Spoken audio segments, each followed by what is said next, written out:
आज की कहानी है धनवान सो समर्थवान। यह कहानी एक ऐसे युवक की है जो बिना किसी अपराध के जेल की सज़ा भुगत रहा था। दिन भर खाली बैठा बैठा क्या करता, सो वक्त काटने के लिए वह जेल की दीवारों और फर्श पर कोयले से लिखता रहता, धनवान सो सामर्थ्यवान। सिपाही उसे देखकर आपस में हंसते बतियाते, पर उसके लिखने में कोई रुकावट न डालते। एक दिन उस प्रदेश के राजा की इच्छा हुई कि वह उस जेल का दौरा कर स्वयं कैदियों का हालचाल पूछे। राजा अपने अंगरक्षकों के साथ जेल के हर कमरे में गया और सबका हालचाल कुशल मंगल पूछते हुए घूमते घूमते उस युवक के कमरे में भी गया। वहां जाकर वह देखता क्या है कि चारों तरफ एक ही बात बार बार लिखी हुई है, धनवान सो सामर्थ्यवान। यह सब तूने लिखा है? राजा ने उस कैदी युवक से पूछा। जी राजा साहब, उसने जवाब दिया। तेरी यह बात एकदम झूठ है, राजा ने उससे कहा। जी मैं ऐसा नहीं मानता, मैं तो इसे एकदम सच मानता हूँ, उसका जवाब था। चल तेरी ही बात मान लेता हूँ, मैं तुझे जितना तू कहेगा उतना धन देता हूँ, लेकिन तुझे इसके बदले वह काम करना पड़ेगा जो मैं कहूँगा। अगर तू उसे पूरा न कर सका तो मैं तुझे फांसी पर चढ़वा दूँगा, राजा ने शर्त रखी। राजा साहब, लेकिन यह तो बताइए कि अपनी जान जोखिम में डालने वाला ऐसा क्या काम है जो मुझे करना होगा, कैदी ने पूछा। अभी बताता हूँ, मैं तुझे इस बात की पूरी छूट देता हूँ कि तू जितना धन चाहे ले ले, पर इसके बदले में तुझे मेरी बेटी को केवल एक बार चूमने का साहस करना होगा। अगर तू इसमें सफल हुआ तो मैं उसके साथ तेरी शादी कर दूंगा, और अगर नहीं कर पाया तो फिर बस केवल इतनी सी बात है। किसी लड़की का चुम्बन लेने में ऐसी क्या मुश्किल है? लेकिन यह काम तुझे 1 सप्ताह के अंदर करना होगा। जो आज्ञा राजा साहब। कैदी राजा के खजांची के पास गया और उससे मनमानी रकम ले ली, पर जब वह बाहर आया तो सोचने लगा, राजा की बेटी को कैसे चूम सकता हूँ? वह तो अपने पिता की आज्ञा से हर समय खड़े पहरे में रहती होगी। उसके पिता ने उसे ज़रूर ऐसी जगह बंद कर रखा होगा जहाँ उसके सिवाय कोई परिंदा भी पर न मार सके। अब मैं क्या करूँ? मैं भी कैसा बुद्धू हूँ, नाहक इस झंझट में फंस गया। पर अब क्या हो सकता है? किसी न किसी तरह इस मुसीबत से छुटकारा तो पाना ही होगा। तेज कदम बढ़ाता हुआ वह अपने एक दोस्त के पास पहुंचा। उसका दोस्त लोहार था। उसने उसे सारी आप बीती सुनाई और घोड़े के बराबर एक ऐसा हंस बनाने को कहा जिसके अंदर घुसकर वह बैठ सके। लोहार दोस्त ने इस काम का जितना पैसा मांगा, उसने उसे उतना ही देकर पूछा, यार बना तो सकेगा ना? मेरी ज़िंदगी अब तेरे हाथ में है, क्यों नहीं इधर आ, फिक्र न कर। और यह घोंकनी फूका। मैं बस अभी से काम शुरू कर देता हूँ, लोहार ने कहा। 5 दिन में हंस बनकर तैयार हो गया। अच्छा तो दोस्त, अब मैं इसके अंदर एक झुंझुना लेकर बैठता हूँ, तू इस हंस को एक गाड़ी पर रख कर राजधानी ले चलना। जब तू राजा के महल के सामने पहुँचे तो कहना, हंस रे हंस, झुंझुना तो बजा। अगर कोई आदमी विशेष रूप से राजा इस हंस को खरीदना चाहे तो तू इसे मनचाही कीमत लेकर बेच भी सकता है। ठीक है, ऐसा ही करूँगा, लोहार ने वायदा किया।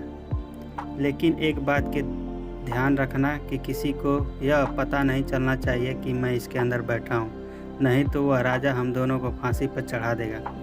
घबरा मत दोस्त, लोहार ने तसल्ली दी। लोहार उस विशालकाय हंस को राजधानी की तरफ ले चला। रास्ते में जो भी उसे देखता आश्चर्य से मुंह फाड़े गाड़ी के पीछे पीछे चल देता।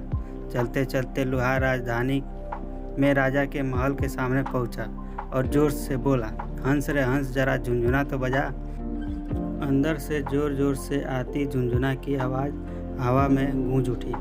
चौक में इतने लोग जमा हो गए थे कि तिल धरने की भी जगह न थी। शोरगुल सुनकर राजकुमारी ने खिड़की से बाहर झांका तो चौक में एक अजीबोगरीब जानवर को घेरे हुए तमाम लोग उसे दिखाई पड़े। यह सब क्या है? मैं इस जानवर को पास से देखना चाहती हूँ, उसने मन ही मन कहा और राजा को बुलाकर झुनझुना बजाने वाले उस विचित्र जानवर को दिखाकर बोली, मैं इस जानवर को पास से देखना चाहती हूँ। अरे यह हंस तो लोहे का बना हुआ है, तू इसका क्या करेगी? मेरे अच्छे पिता, मुझे यह जादुई हंस जरूर चाहिए। अगर आप सचमुच मुझे प्यार करते हैं तो मेरे लिए यह हंस ला दीजिए ना। ठीक है, अभी मंगवाता हूँ। राजा ने चौक में जाकर लुहार को बुलाया और उसे थैली भर सोने के सिक्के देकर हंस को राजकुमारी के कमरे में लाने का हुक्म दिया। हंस जब राजकुमारी के कमरे में आ गया तो राजा ने बेटी से कहा, अब तो खुश हो ना? एकदम खुश मेरे प्यारे पिता, देखिए तो कितना सुंदर बना है। फिर हंस से कहा, अरे हंस, अरे ओ हंस, अब कुछ बजा कर मुझे भी तो सुना। तुरंत ही हंस में से आवाज़ आनी शुरू हो गई। राजकुमारी ने जिद पकड़ ली कि यह उस विशालकाय हंस को अपने ही कमरे में रखेगी, ताकि हंस के अंदर से निकलने वाले संगीत से वह रात को चैन की नींद सो सके और सुबह को तरोताज़ा जाग सके। राजा ने अनुमति दे दी और वहाँ से चला गया। हंस सारा दिन झुंझुना बजाता रहा और जब रात हुई तो राजकुमारी ने उसे बिस्तर पर लिटा दिया। संगीत सुनते सुनते थोड़ी देर में वह भी सो गई। युवक ने सोचा, अब मेरे काम करने का वक्त आ गया है। उसने दरवाज़ा खोला और हंस से बाहर आकर सोती हुई राजकुमारी के पास गया और उसे चूम लिया। राजकुमारी जाग गई और धुंधली रोशनी में अपने पास एक अजनबी को देखकर हैरान रह गई, लेकिन वह उसे सिपाहियों से न पकड़वा सकी क्योंकि वह स्वयं ही उस पर मोहित हो गई थी। उसने भी उसे चूम लिया। उसी समय चाँद भी खिड़की को झिरी से इस प्रेम मिलन का साक्षी बनने अंदर घुस आया। राजकुमारी ने अपने पलंग से उतरकर युवक से पूरी किस्सा सुनाने को कहा।